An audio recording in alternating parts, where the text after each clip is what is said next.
Today, on Low Butt Garage, I destroy a brand new set of taillights.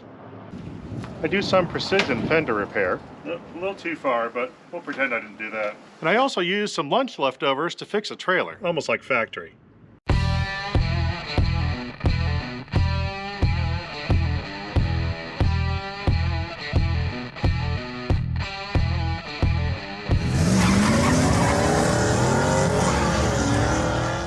This is my car trailer.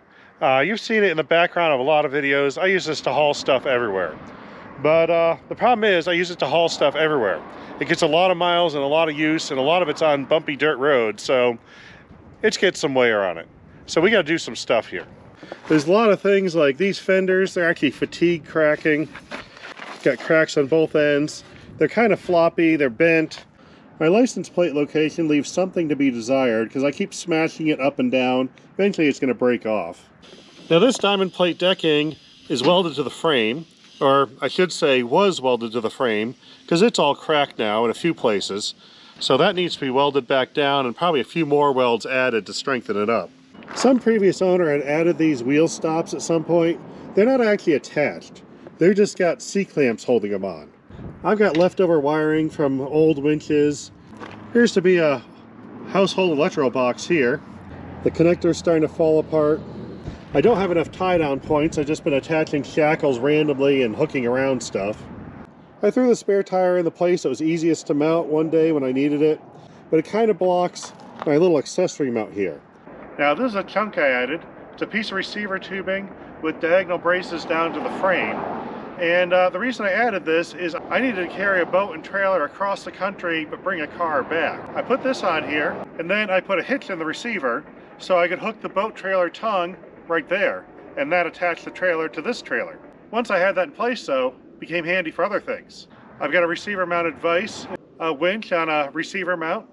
When I use the winch, sometimes that cable drags on the tire a little bit.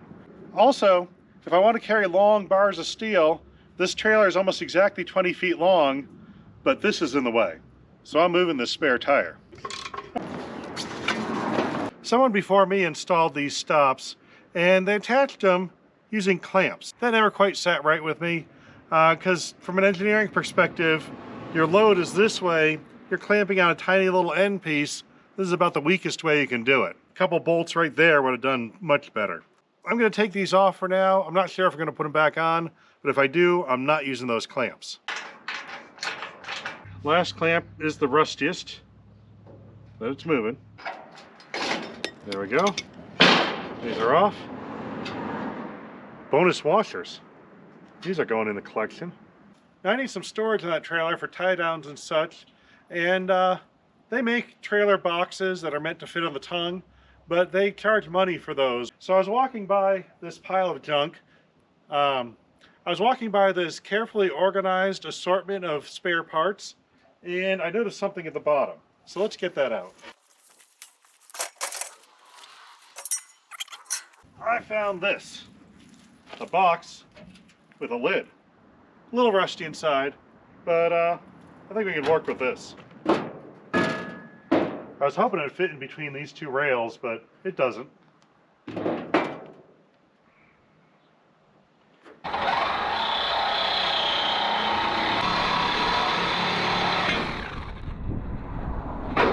There we go. Yeah, that was the right place to put it. Now, I'm noticing it angles down a bit, because this is 3-inch, that's 4. Now I found some 1x1 tubing that had been painted black and left outside to rust, so it matches the trailer perfectly. Right like that. That'll hold it all square. I even found 2 of them, all matching.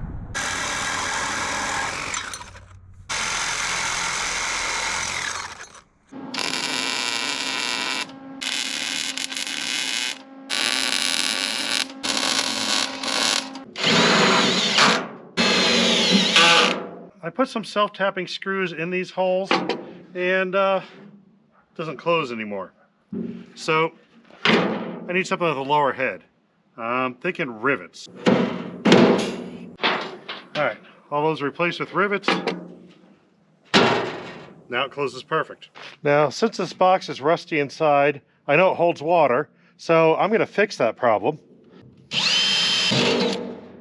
There. A drain hole is a lot easier than trying to make a watertight seal on the lid.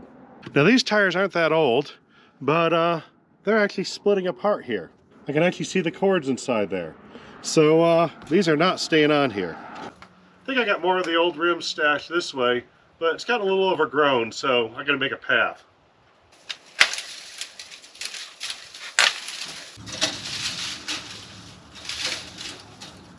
Oh yeah, there's a trailer tire in there.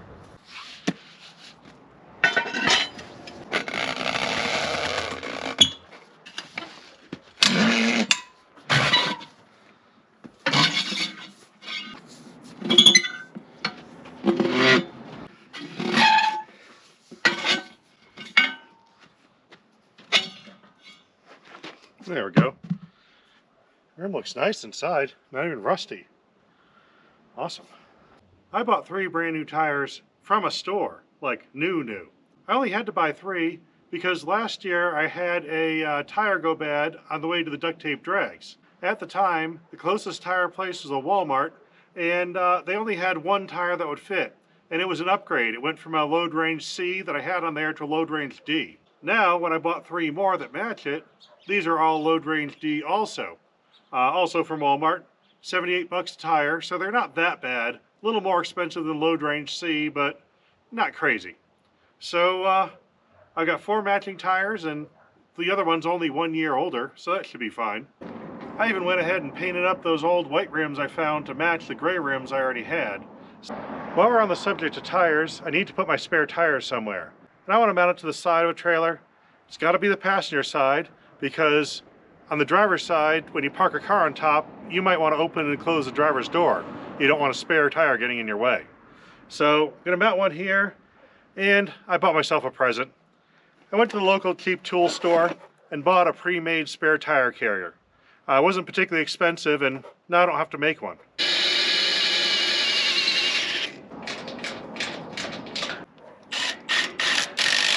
There we go. Actually, it looks like it might stick out maybe a ½ inch further than the regular tires, but not much. I've had these tie downs for years and not been able to use them. They use a weird latch system. When I was at the cheap tool store buying the tire carrier, I came across something. This stuff. Apparently, this is what you use to clip these into. I noticed this strip has 15 holes in it, which is a nice even number when you divide it by 3. So I'm turning these long strips into 3 normal sized ones. And now I'm going to have 6 different places I can attach these straps to, and that seems a lot more reasonable.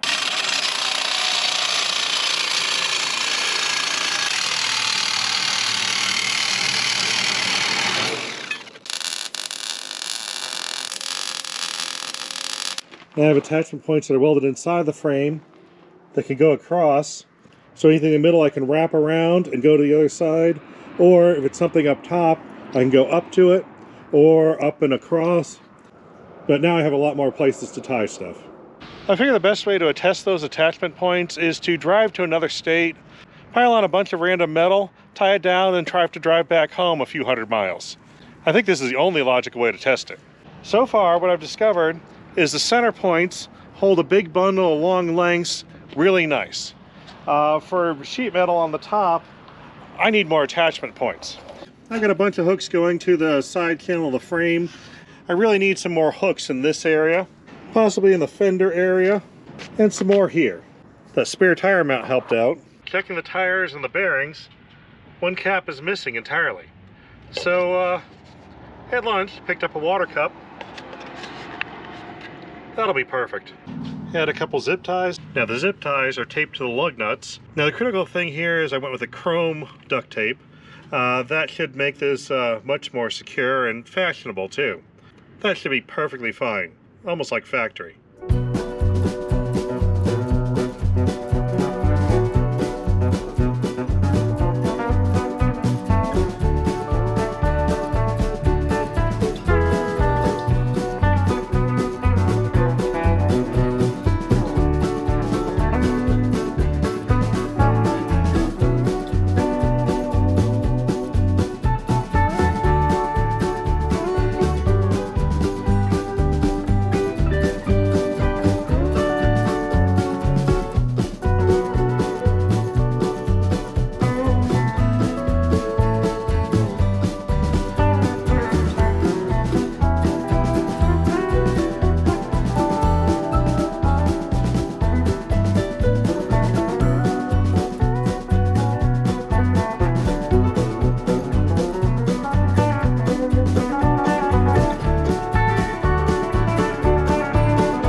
held up for hundreds of miles. No problems.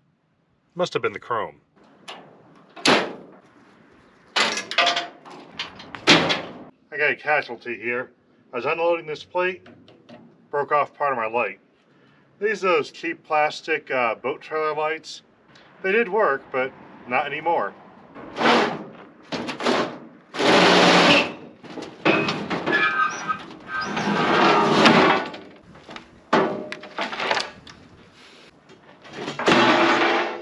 I'm going to take a quick break here from unloading because metal's heavy. And after a while, it gets kind of tiring to unload. So I'm going to spend a few minutes thinking about something fun to do with this metal. Now, when I started this half-track truck project, as usual, I was making it up as I went along. I didn't actually have a plan on how to finish it. And as I started formulating my plan, I started pricing metal, and then I really didn't have a way to finish it. But now I have a pile of old metal, and I think this pile will make that project happen. So thank you very much, Paul. And I'm going to start measuring out some of this stuff. Some of it I might even cut before it even gets off the trailer, because that thing needs a bed. And there's a lot of C-channel in here. Now I got 3 pieces of 4-inch high channel. One of them is 240.5, so that's going to be split in half into 2 10-footers. And then both of these are 241 and 5/16. They're going to get split into thirds and be a little over 80 inches each piece. And I think I may have something there.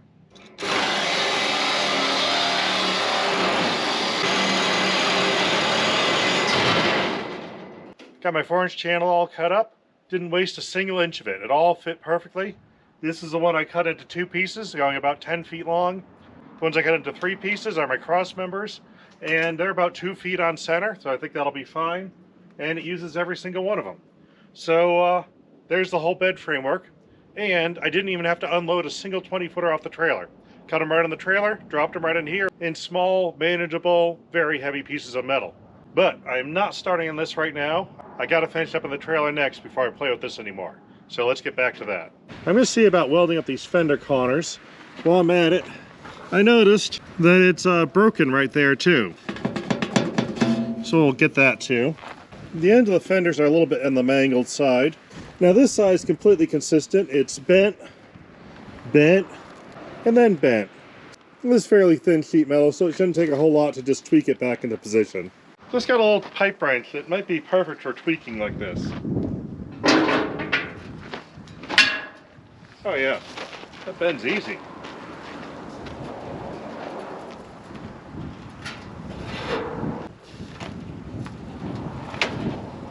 A little too far, but we'll pretend I didn't do that. Hopefully a jack will lift this center up and straighten this right out. That looks a lot straighter. Good thing I just got some angle material. I think a little reinforcement's necessary here. Now I cut a top piece. I cut it at a 45-degree angle. So when I put this reinforcement on, this is all I'm going to do for now. But in the future, if I ever want to keep going down that fender, I've got it angled so it'll get the contour right.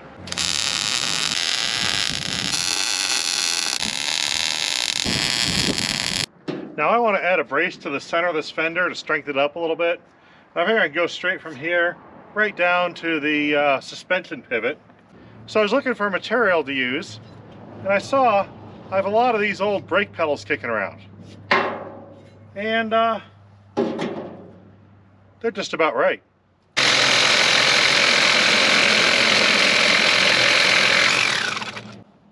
Good enough.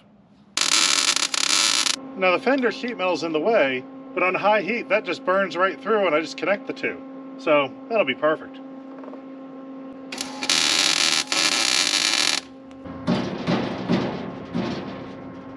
That's way better. Gotta do something about this. Even though it's repaired, probably hold up for a long time. I can't actually take the tire off with this on there. Oh, that was on there good. When I put a bearing buddy on my other trailer, I had 1 cap left over, and it's exactly what I need. Fixed. Now I'm not upset about breaking that taillight because I already had a solution to that problem before it even occurred. I've got new lights in this box. I actually was contacted by a place I'd never heard of before. Nilight, and they said, hey, want to try out some lights? And I said, hey, free stuff? Might as well ring the dinner bell, I'm there. So, got a box of free lights. And we're going to see what these look like. So we have some LED clearance lights, and they come with instructions. LED marker lights. Now these are the ones that actually caught my attention in the first place. Made me think this might be a good upgrade for my trailer.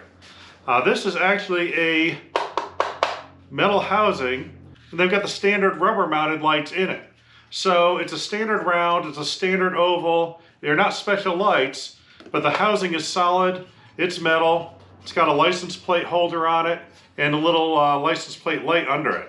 So when I'm unloading stuff, I can drop things directly on these, and the housing should be pretty sturdy, and the lights can be individually replaced if needed. And that's what I liked about this, because I break stuff. Here's the other side, same basic idea. Actually it's scuffed up a little bit already, so it's already matching my trailer. Those are grinder marks. Those happened after it was painted, but that didn't happen from shipping. Did I mention they were reasonably priced? I'm not going to complain about that. I'm going to scratch them anyway. More instructions. Now most of these lights are straight replacements for what I did have. This is something I didn't have. And I've never actually used one of these, but they're clearance lights that go on the fender. So this is a fender top light. It has an amber on one side and a red on the other. So we'll see how these look at night, but it definitely should help the visibility. More instructions. Then the last thing I got, here we got a new connector, not falling off the wire. Goes to a junction box, and inside here we have a nice strip with terminals I can connect to. Looks like it'll be easy to hook up. Now a couple of these nuts fell off in shipping, but they're inside there, so we got all our parts. The whole box full of stuff, all the lights, the wiring, everything, I think it was around $130, let's call it $140. Not unreasonable. I very well might have actually bought these, but we'll see how they work. Then we'll know for sure. I'm not going to be sad to see this nest of wire nuts go. Never quite liked this one. Now this box was welded directly to the frame.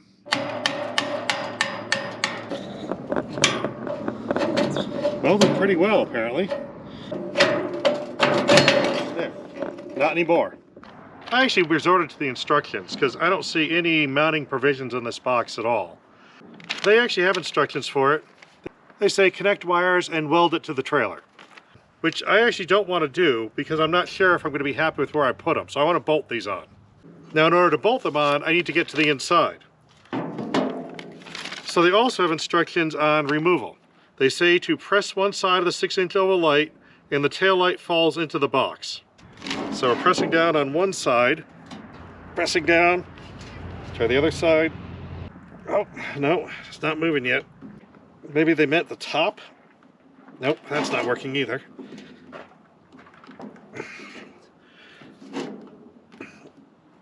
I feel like I'm about to break the light. This is a lot of pressure.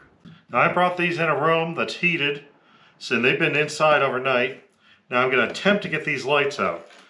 The directions say just push in one corner and they pop out, but I am leaning on that and that's not going anywhere.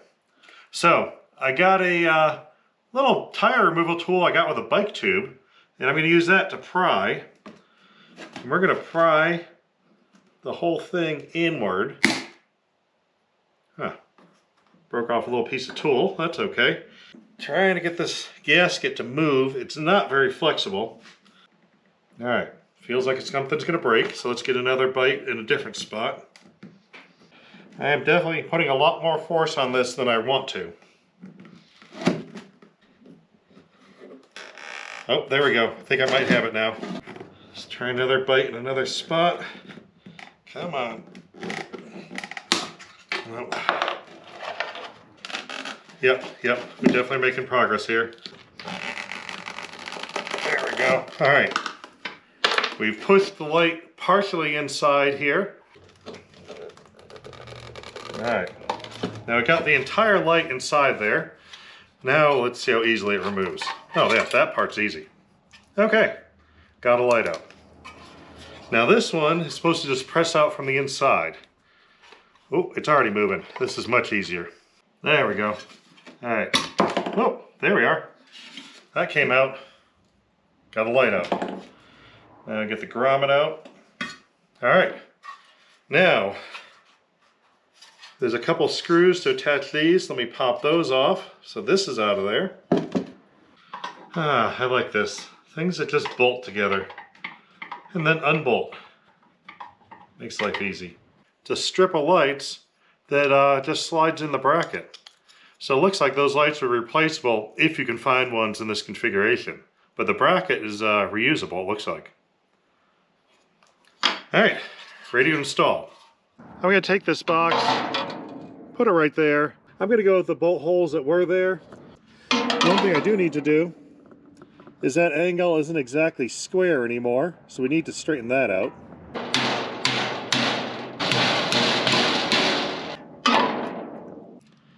Much better. Now I used the wire hole in this box, made a mark, so I can drill a hole that matches and connect these wires up there. Now this trailer has these nifty sliding ramps, which are great for using, but I've got to get in there, so these ramps have to come out for now. We're going to leave plenty of room for those wires.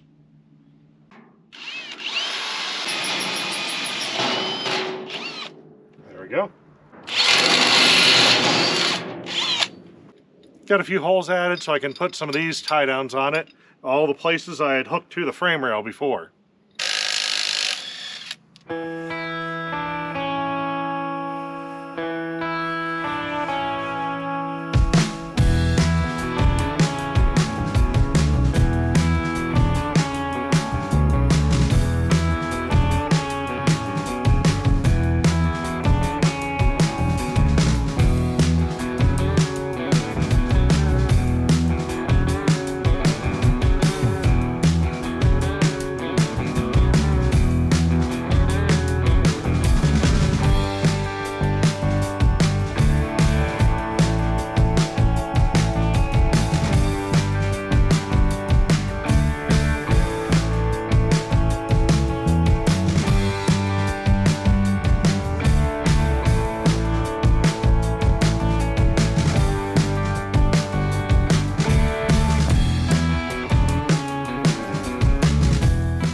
Well, I just shot an entire gallon of paint in the general direction of this trailer. It looks like most of it's stuck.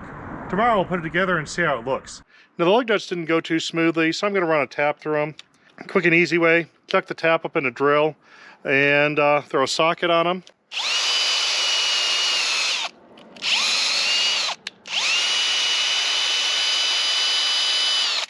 Nice clean threads in seconds. Now I used a rattle can to refresh the brakes and bearings. And that was fine because I put in new bearings a year and a half ago and adjusted the brakes at the time and everything looked fine there. So I'm just going to check for a little play just to be sure, but the bearings should be fine.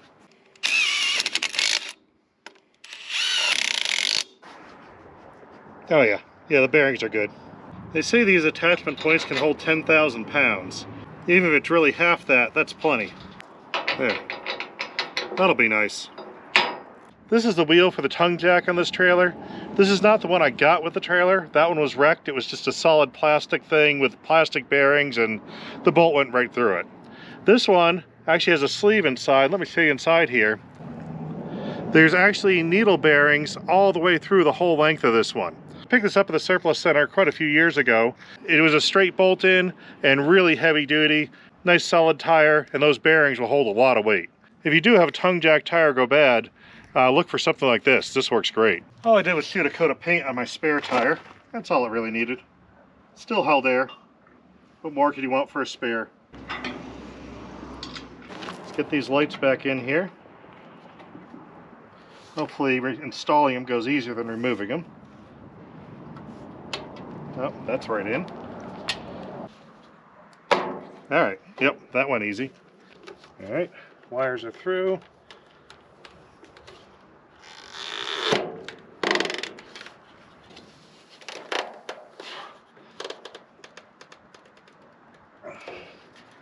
Almost there. There we go. Starting to go. There we are. I pushed it in too far. There we go. Just sort of pry it back into position. Should have used my plastic tool. I just gouged the rubber. No one will see that. Don't tell anyone. Today on Low Buck Garage, I destroy a brand new set of taillights. Oh well. Got the plastic tool again. I'm going to try prying the light outward. There we go. See it pop? We got it. I'm going to mount this box in here. My original wires go through a steel channel here, so basically I'm going to mount the box at the end. The box has a few of these rubber plugs in different locations, and they're not knockouts when you take them out. They slide in and out. And that's a plug. They also give you a baggie full of ones with holes in them. You can replace that closed rubber plug with an open one wherever you need it. And I already did that over here. So my wires are pretty much lined up where they come out of the frame. All I need to do is bolt this into the channel. But the problem I ran into was when I went to bolt it into the channel, I started tightening the bolts down and the whole box started squishing. This is made of regular standard channel with a radius on the bottom of it. The box is square and it doesn't quite fit. So I'm going to add a little spacer, and I'm going to use this as an opportunity to add a ground wire. The best technique I found for grounding involves these little lock washers with a lot of serrations on them. I'm going to take my mounting bolt, put one washer on it here, put another washer on there, then we're going to put that on there, then another one of these star washers. I'm going to add a nut on that. And that way I'm going to have a really solid mounting point for my ground. I'm going to put the box in next, and so that'll be one nut further away out, and that'll take care of the radius issue. There, got the box all mounted. It's nice and secure, and I can go ahead and start running wires. In order to add a little bit of a challenge to the usually simple wiring task, I made sure to not mask these off. So when I painted the trailer, I painted every single wire gray. So that'll make it much more interesting for wiring. Got the wiring all run. This is a lot nicer than the rat's nest of wire nuts I had before. Let's pop the cover on here. All done. Well, here's how things are currently going wrong. I'm attempting to mount these side marker lights. These are my old side marker lights. All they did was zip a self-tapping screw in, it drilled it, it tapped it, it bolted it on, and it grounded it all in one shot. This is what I'm at currently. Now I couldn't use a self-tapping screw because I had to do these special countersunk ones because the back side of this is real flat and it has to sit flush up against there. So I attempted to use them and attach a connector. The connector doesn't fit, so I can't clip the light on. Also, the screw stripped out almost immediately. Now this is the screw supplied to the light. It used to have threads on it until I attempted to thread it into something. These are real weak metal. That's not particularly strong, it drilled easy, but these are even softer. Now this one's stripped out entirely. I can just pull the screw out by hand. So I'm gonna have to replace that one too. Luckily, I've got a nice hoard of stash of spare parts. You definitely can't use the supplied hardware because that doesn't work in metal. Might work with a wooden trailer, but all the trailers I own have metal frames and those screws will not cut it, literally. The base is mounted, the light's in, the ground's attached. All I need is power and we should be good. None of these lights actually have a chassis ground, which means you bolt it to metal that's grounded and it's grounded. They all have a separate wire and you have to run separate grounds to every single light. If you ever had a fiberglass spot in anything, you got to do that, but it's metal. There's no point in having to run all this extra stuff. But I have to run all this extra stuff. Some of the lights, not all of them, some of them have terminals already on them for grounding, so that makes it a little easier. But still is a step that you really shouldn't have to go through. All right, 2 more grounds done. Take a look at that. That was a positive wire that was about to short out. So good thing I'm doing this wiring. I'm looking at mounting this fender light, and what we have here is a plastic housing. It looks like it's meant to be put on this way, with that going into maybe an enclosed trailer wall, but I don't have a wall, and if I put the wires there, I'm going to rip them off. Now, it comes in a 2-pack. There's this one, and then the opposite for the other side. I'm going to switch them. So I'm going to put this one on this side, where this would normally stick out. I'm just going to chop that off and run the wires straight down. Nothing like cutting apart brand new stuff. These little deburring tools work fantastic for all sorts of stuff like this. You can just skim off the edge real easy. Make it look like professional hacking. This came with hardware. I'm going to save that for my next woodworking project. I've got some real screws here.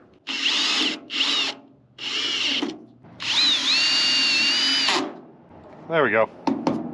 Got all the wires hooked up. Let's see what we got.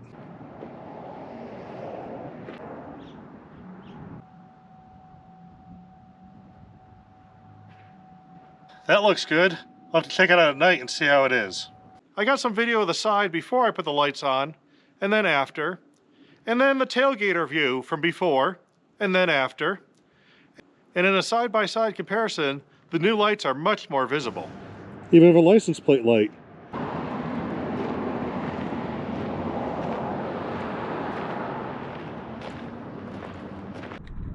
Doing a little bit of branding here. Oh, that's not straight at all. Oh well. Now, one of the most critical things for enjoying your towing experience is getting the tongue weight right. If you have too little, your trailer could sway. If you have too much, it squats the back of your vehicle, the front end gets light, and that tries to run all over the place. So we want to make sure we get that right. Now, basically what you want to do is have a certain percentage of your total weight you're towing on the trailer hitch itself. Somewhere around 10 usually works for me. And you need to know what your trailer and the load weighs. I don't know what it actually weighs. I'm going to take a wild guess that the trailer and the Jeep I'm going to tow combine at around 3,500 to 4,000 pounds. I'm going to go for a tongue weight of 350 to 400 pounds. Now, there's two ways of measuring the tongue weight. There's an accurate way and there's the easy way. Let me show you the easy way first. All you need is a measuring device and some tape. The tape's optional. Start off making sure there's no weight on your trailer hitch at all. That's completely disconnected. Then set your measuring device somewhere that looks kind of sturdy, and then put your piece of tape right behind it. So now I know the top of that tape is 15 inches. Now here's the tricky part. You need to get all your weight on the bumper. And then, while all your weight's on it, you got to read that number. I hope this tailgate stays on.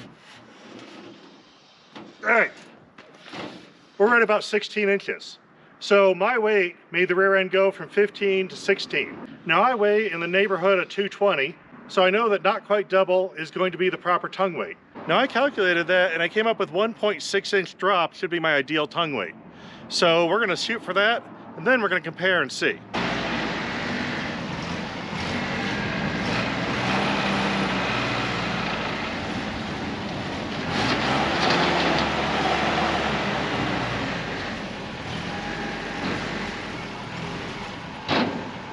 Now I started at 15, right now I'm at 17, so I have a little too much tongue weight. I'm going to back up the Jeep a little bit.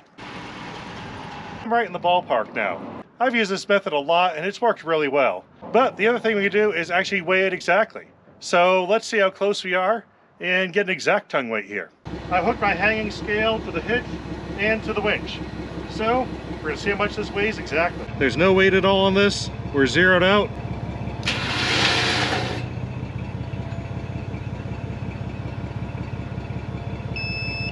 354.7 pounds. So we're right on the money with the sitting on the bumper technique. Now I haul this Jeep a lot, so I'm gonna be putting this on and off the trailer. And now that I got the tongue weight figured out, I don't wanna go through that every time. What I used to do was just draw a paint marker line on the trailer for where I wanted to park, but we're gonna level up a little bit here.